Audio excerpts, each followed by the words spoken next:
Part 1. Summary and Review. Summary. Hidden Figures begins with a prologue recounting author Margot Lee Shetterly's childhood in Hampton, Virginia. Her father worked for National Aeronautics and Space Administration's, NASA, Langley Research Center, and Shetterly was surrounded by an upwardly mobile black community.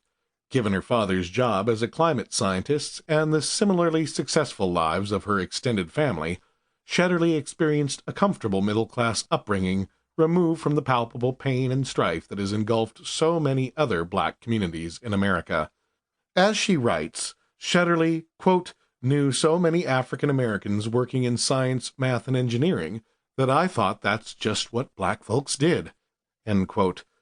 As Shetterly grew up and left Hampton, she became fascinated by the people she had grown up with and the individuals her father had once mentioned in passing. The popular conception of NASA was that of an organization staffed almost uniformly by white men. So who were the people that Shetterly's father had worked with, and where were they now?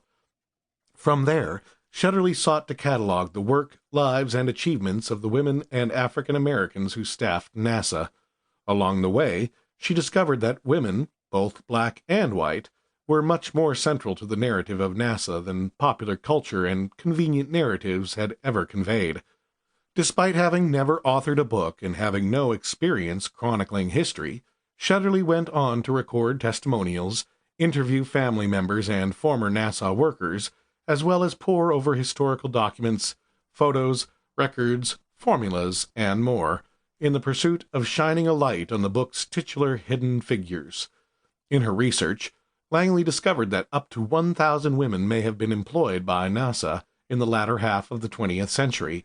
Although only a small portion of them were black women, Shetterly was astounded by the body of work they had left behind. Hidden Figures revolves primarily around Dorothy Vaughan, Mary Jackson, Katherine Johnson, and Christine Darden, all black female employees at NASA in the mid-20th century. By framing the book around these women, Shetterly is able to use their respective careers and journeys in order to contextualize the socio-economic conditions of the United States between the 1940s and 1970s. The book begins by introducing Dorothy Vaughan, who was born in Kansas City, Missouri, but raised in Morgantown, West Virginia, led an austere and modest life, a choice informed by her experience growing up during the Great Depression. After learning about career opportunities within the federal government, Vaughan left her teaching and tutoring jobs in Farmville, Virginia, to work for the National Advisory Committee for Aeronautics, NACA, at the Langley Research Center in Hampton, Virginia.